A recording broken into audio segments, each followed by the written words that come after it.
Hi friends, first welcome to all of you in nursing hub में आप सभी का स्वागत है। आज के हमारे इस वीडियो में हम बात करने वाले हैं जो हमारी साइकेट्रिक बूस्टर सीरीज थी उसको दोस्तों हम कंटिन्यू करने वाले हैं। इसके आगे भी हमने दोस्तों एक पार्ट बनाया हुआ है। आज का जो हमारा जो वीडियो है वो पार्ट 2 है। ठीक है, आपने अभी तक वो वीडियो नहीं देखा तो उसकी लिंक दोस्तों डिस्क्रिप्शन बॉक्स में अवेलेबल है और वो प्लेलिस्ट में भी अवेलेबल है। आप जहाँ पर जाए वहाँ पर से देख सकते हैं। ये हमारी सीरीज है। आप कोई भी नर्सिंग की कॉम्पिटिटिव एग्ज़ाम की प्रिपरेशन कर रहे हो, चाहे एम्स नॉर्सेट हो, CHO की हो या किसी भी स्टेट के लिए स्टार्ट नर्स की एग्ज़ाम हो, सभी एग्ज़ाम में ये सीरीज है हेल्पफुल होगी। चलिए शुरू करते हैं। सबसे पहला क्वेश्चन आप यहाँ पर देख सकते हो, Maslow hierarchy of need theory is called. एक क्वेश्चन की दोस्तों डिस्कशन हमने लास्ट जो हमारा जो पार्ट 1 था उसमें कर दी थी, मगर यहाँ पर दोबारा देख लेते हैं। जो मास्लो हिराची की नीड की थियरी है यहाँ पर किस पर डिपेंडेंट है आपसे वो पूछा है। Theory of personality, theory of motivation, theory of learning और थियरी ऑफ इमोशन। जो मास्लो हिराची की दोस्तों थियरी है वो किस पर डिपेंडेंट है, तो आप सभी को पता ही होगा। जो मास्लो हिराची की जो नीड की थियरी है वो थियरी ऑफ मोटिवेशन पर यहाँ पर डिपेंडेंट है। यहाँ पर आपका बी आंसर है वो करेक्ट है।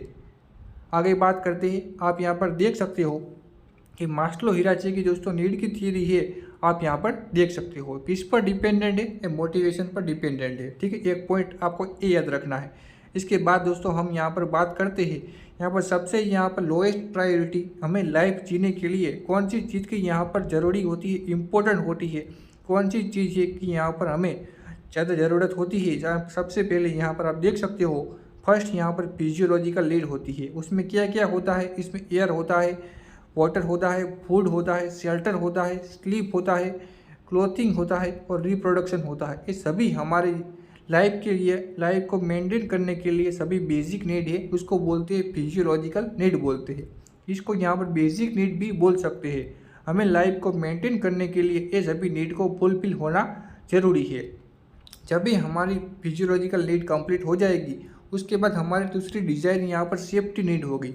सेफ्टी नीड में यहाँ पर क्या क्या इंक्लूड होगा, इसमें यहाँ पर personal security, employment, resources, health और प्रॉपर्टी। यहाँ पर जब भी हमारी फिजियोलॉजिकल नीड है वो कंप्लीट हो जाएगी उसके बाद हमारी दूसरी नीड यहाँ पर होगी सेफ्टी नीड। यहाँ पर पर्सनल को यहाँ पर जॉब सिक्योरिटी चाहिए या वो यहाँ पर उसकी पर्सनल सिक्योरिटी चाहिए। यहाँ पर उसको दो चीज़ यहाँ पर चाहिए होती है। उसको यहाँ पर एक एम्प्लॉयमेंट चाहिए होती है, जॉब चाहिए होती है और उसको अपने खुद की यहाँ पर सेफ्टी चाहिए होती है।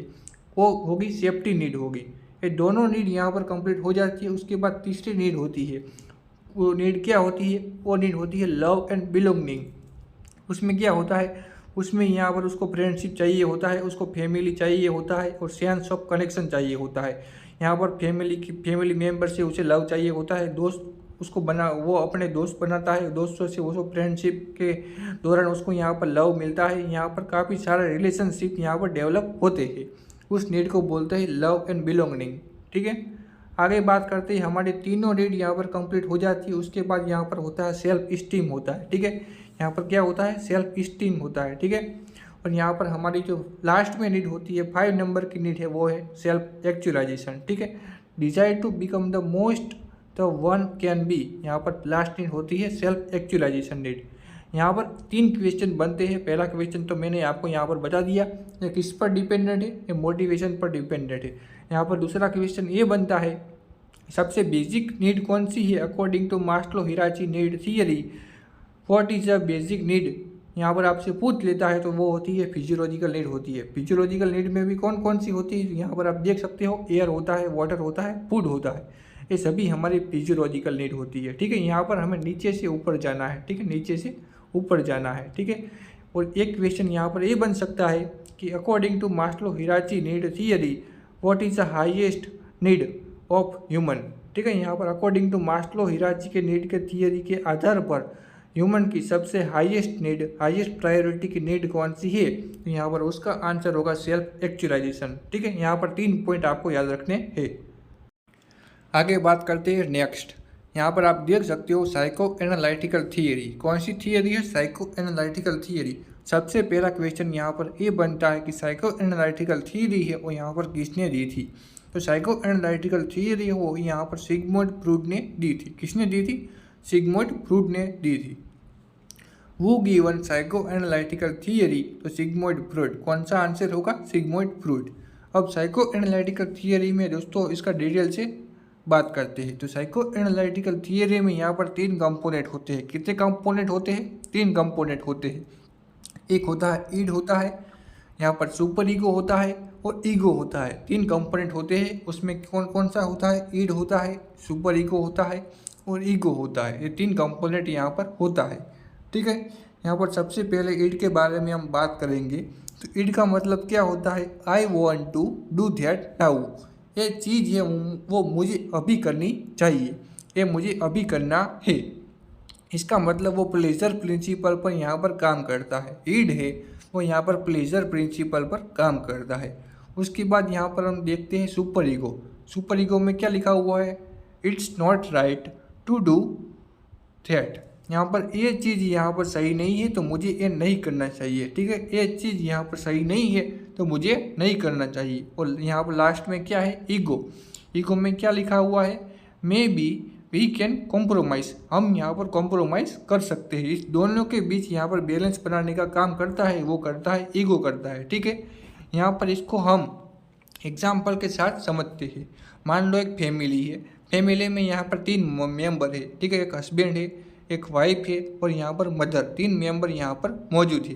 यहाँ पर एक दिन क्या हुआ?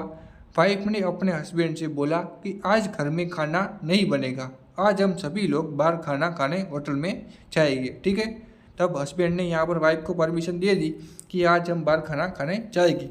मगर जो हस्बैंड है वो अपनी मदर से यहाँ पर परमिशन लेने जाएगा। तभी यहाँ पर जो उसकी मदर है उसने यहाँ पर मना कर दिया कि बाहर का खाना सेहत के लिए अच्छा नहीं होगा। किसी भी रीज़न से यहाँ पर मदर ने मना कर दिया। तो हस्बैंड यहाँ पर अपनी वाइफ और मदर के बीच में यहाँ पर इस दोनों के यहाँ पर बैलेंस बनाने का काम करेगा। जो हस्बैंड है वो अपनी वाइफ को यहाँ पर ना भी नहीं बोल सकता और अपनी मदर को यहाँ पर हाँ भी नहीं बोल सकता। ठीक है, तो हस्बैंड यहाँ पर इस दोनों के बीच में यहाँ पर फंस गया है। तो इस दोनों के बीच में यहाँ पर हस्बैंड है वो बैलेंस बनाने का काम करेगा। कैसे काम करेगा? हस्बैंड है वो अपनी वाइफ को बोलेगा कि आज हम खाना खाने बाहर नहीं जाते, मगर हम कल खाना खाने होटल में पक्का बाहर जाएंगे। ठीक है, यहाँ पर अपनी हस्बैंड है वो यहाँ पर अपनी वाइफ और मदर के बीच में यहाँ पर बैलेंस बनाने का काम करता है। ठीक है, आज खाना बाहर नहीं खाना चाहते तो अपनी मदर को भी वो लगेगा कि मेरे बेटे ने यहाँ पर मेरी बात है वो मानी है। ठीक है, इन दोनों के बीच यहाँ पर बैलेंस बनाने का काम करता है वो हस्बैंड करता है। ठीक है, यहाँ पर वाइफ है वो ईड प्रिंसिपल पर यहाँ पर मान लो वाइफ है उसको ईड बोल सकते हैं। क्या बोल सकते हैं? ईड। इसका मतलब वाइफ ने बोला कि आज हम मुझे बाहर खाना खाना जाना है। इसका मतलब उसने यहाँ पर उसके वाइफ में डिजायर हुई, इसको बोल सकते हैं ईड बोल सकते हैं। ठीक है, उसकी मदर को यहाँ पर सुपर ईगो बोल सकते हैं क्योंकि ये चीज़ हमें मुझे नहीं करनी चाहिए, उसने यहाँ पर ना बोल दिया है। तो यहाँ पर मदर है वो सुपर ईगो उसको बोल सकते हैं, सुपर ईगो है। ठीक है, यहाँ पर ईगो यहाँ पर जो हस्बैंड है उसको यहाँ पर ईगो बोलते हैं। क्यों यहाँ पर ईगो आएगा? कि हस्बैंड है ईगो सुपर हस्बैंड है वो यहाँ पर ईगो का मतलब वो क्या होता है? ईड और सुपर ईगो का बीच में यहाँ पर बैलेंस बनाने का काम करता है। क्या करता है? बैलेंस बनाने का काम करता है। ठीक है, यहाँ पर आप देख सकते हो यहाँ पर ईड होता है, ईगो होता है, सुपर ईगो होता है। ठीक है, यहाँ पर ईड है वो कौन से प्रिंसिपल पर यहाँ पर काम करता है, यहाँ पर क्वेश्चन आ सकता है। तो ईड है यहाँ पर प्लेजर प्रिंसिपल पर यहाँ पर काम करता है। यहाँ पर सेकंड बात करें तो ईगो है वो यहाँ पर किस प्रिंसिपल पर यहाँ पर काम करता है? तो ईगो है वो यहाँ पर बैलेंस बनाने का काम करता है। किसके बीच में बैलेंस बनाने का काम करता है? ईड और सुपर ईगो के बीच यहाँ पर बैलेंस बनाने का काम करता है। इसको दोस्तों रियलिटी प्रिंसिपल भी बोलते हैं। ठीक है, यहाँ पर लास्ट पे बात करें तो सुपर ईगो है वो किस प्रिंसिपल पर काम करता है? तो सुपर ईगो है वो यहाँ पर परफेक्शन प्रिंसिपल पर काम करता है। सबसे पहले यहाँ पर आपको याद रखना है ईड, उसके बाद यहाँ पर याद रखना है सुपर ईगो और लास्ट में याद रखना है ईगो। यहाँ पर प्लेजर प्रिंसिपल है, यहाँ पर परफेक्शन प्रिंसिपल है और यहाँ पर बैलेंस प्रिंसिपल है। ठीक है, यहाँ पर तीनों को आपको याद रखना है। आपको मैं एक दूसरा एग्जाम्पल के साथ समझाने की कोशिश करता हूँ, आप अच्छे से सुनिएगा। मान लो एक फैमिली में एक छोटा सा बच्चा है, बच्चे ने अपने पापा से यहाँ पर मोबाइल गेम खेलने के लिए मांगा है। तो तभी यहाँ पर फादर ने यहाँ पर इमीडिएटली यहाँ पर मना कर दिया कि मोबाइल से आँख है वो ख़राब होती है, तो मोबाइल से गेम नहीं खेलनी चाहिए। ठीक है, फादर ने इमीडिएटली मना कर दिया। तो बच्चा है वो अपनी सभी फैमिली मेम्बर से यहाँ पर नाराज हो गया। उसने खाना खाना छोड़ दिया, उसने पढ़ना छोड़ दिया, वो सारी चीज़ यहाँ पर बच्चे ने छोड़ दी। तभी क्या ग्रैंड मदर है, जो दादी होती है, दादी ने अपने जो पोता है उसको समझाया, ठीक है, जो सन को समझाया, ठीक है, कि मोबाइल आप अपना होमवर्क कंप्लीट कर दो, उसके बाद आपको मोबाइल मिलेगा। तभी आपके मम्मी पापा है वो बाज़ार में जाएंगे, तभी आपको मोबाइल मिलेगा। ठीक है, यहाँ पर क्या, यहाँ पर जो बच्चा है उसने यहाँ पर उसमें डिजायर हुई, इसका मतलब बच्चा है वो प्लेजर प्रिंसिपल पर काम करता है।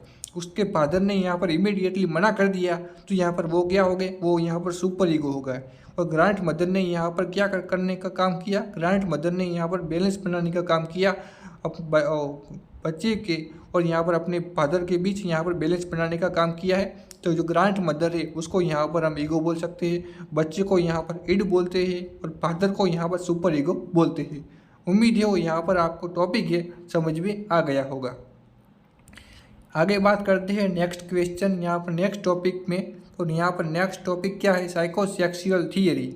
यहाँ पर बात करते हैं साइकोसेक्सुअल थियरी यहाँ पर किसने दी थी, तो साइकोसेक्सुअल थियरी है यहाँ पर सिगमंड फ्रॉइड ने दी थी। ठीक है, सिगमंड फ्रॉइड ने दी थी।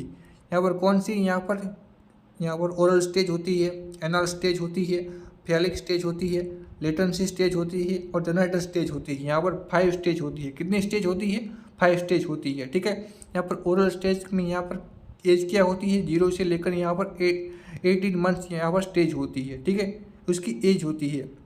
एनल की यहाँ पर एज क्या है, यहाँ पर आप देख सकते हो 18 से यहाँ पर 3 ईयर की एज होती है। फैलिक की यहाँ पर क्या एज होती है, 3 से लेकर 6 ईयर यहाँ पर उसकी एज होती है। लेटेंसी में क्या एज होती है, लेटेंसी में एज होती है 6 से लेकर 12 ईयर की एज होती है। और जेनेटल स्टेज में यहाँ पर कौन सी एज होती है, यहाँ पर 12 से यहाँ पर एडल्टहुड की सारी एज को यहाँ पर जेनेटल स्टेज भी जेनेटल एज में वो कंसीडर होती है। ठीक है, यहाँ पर आपको याद क्या रखना है कि ओरल स्टेज में कितनी एज होती है, एनल में कितनी होती है, फैलिक में कितनी होती है, लेटेंसी में कितनी होती है और जेनेटल में कितनी एज होती है। आपको यहाँ पर ए याद रखना है। एक यहाँ पर दूसरा इम्पोर्टेंट पॉइंट यहाँ पर ए बन सकता है, यहाँ पर यूरोजीनियस जोन। ठीक है, इसको यहाँ पर यूरोजीनियस जोन भी यहाँ पर आपको याद रखना है। यूरोजीनियस जोन का मतलब यहाँ पर बच्चे को यहाँ पर माउथ से उसको यहाँ पर प्लेजर मिलेगा। ठीक है, ओरल स्टेज का मतलब बच्चा यहाँ पर आपने देखा होगा कि बच्चा जब पैदा होता है उससे लेकर 18 मंथ तक बच्चा अपने मुंह में जो थंब है वो डालता है, वो थंब को सकिंग करने की कोशिश करता है, आपने देखा होगा। उसको यहाँ पर माउथ में कुछ चीज़ें डालने से उसको यहाँ पर प्लेजर मिलता है, उसको यहाँ पर ऐसा हम बोल सकते हैं। ठीक है, उसके बाद यहाँ पर एनल स्टेज है, उसके बाद यहाँ पर फैलिक स्टेज है, उसके बाद लेटेंसी है, उसके बाद जेनेटल स्टेज है। ठीक है, यहाँ पर आप देख सकते हो, यहाँ पर आपसे एक क्वेश्चन बन सकता है, अगर एग्जाम में आया हुआ क्वेश्चन है कि OCD है यहाँ पर किसका, यहाँ पर वो कौन से स्टेज को यहाँ पर इंडिकेट करता है, तो OCD है यहाँ पर एनल स्टेज को इंडिकेट करता है। आपको याद रखना है OCD है और एनल स्टेज को इंडिकेट करता है। ये मोस्ट इम्पोर्टेंट यहाँ पर क्वेश्चन बन सकता है।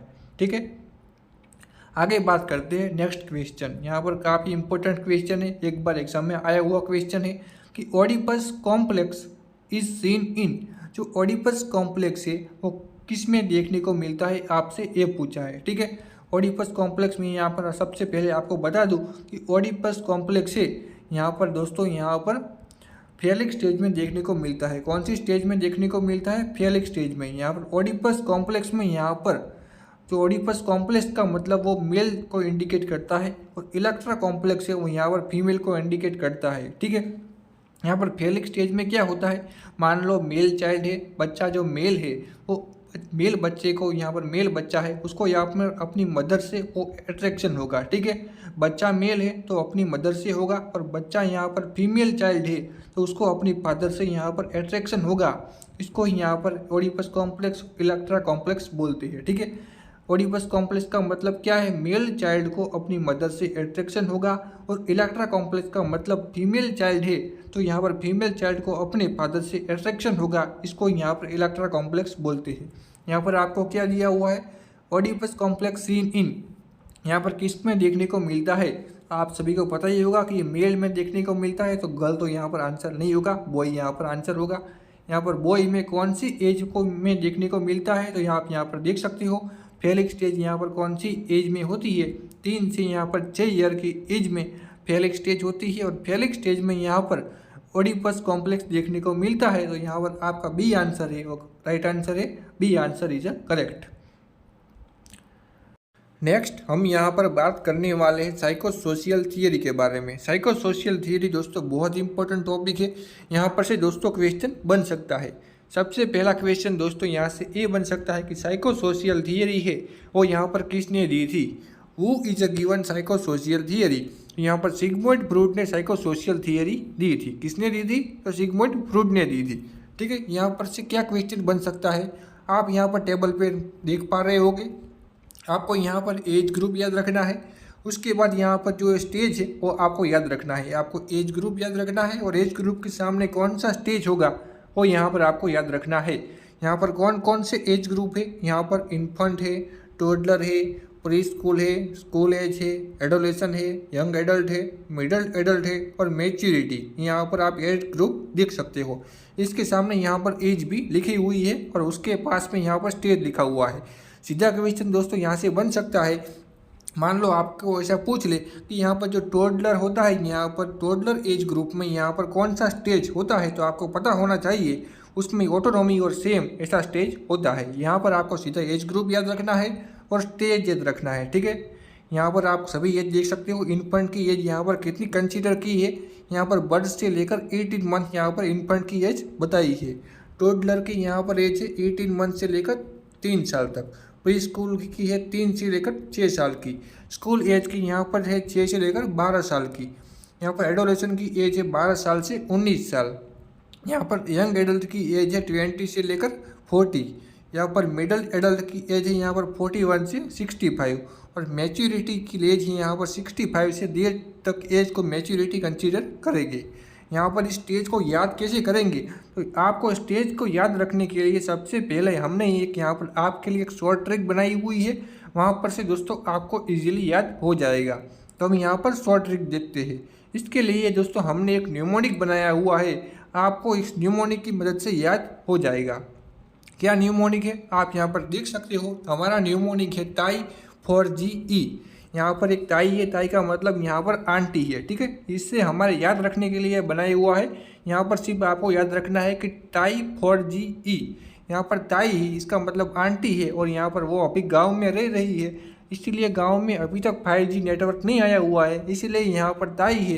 ताई के पास यहाँ पर 4G यहाँ पर है, 4G इंटरनेट। यहाँ पर ई का मतलब है इंटरनेट। ठीक है, यहाँ पर टी का मतलब क्या होता है? यहाँ पर जो ताई TAI और यहाँ पर 4GE, इन सभी का दोस्तों यहाँ पर अलग अलग मीनिंग होता है।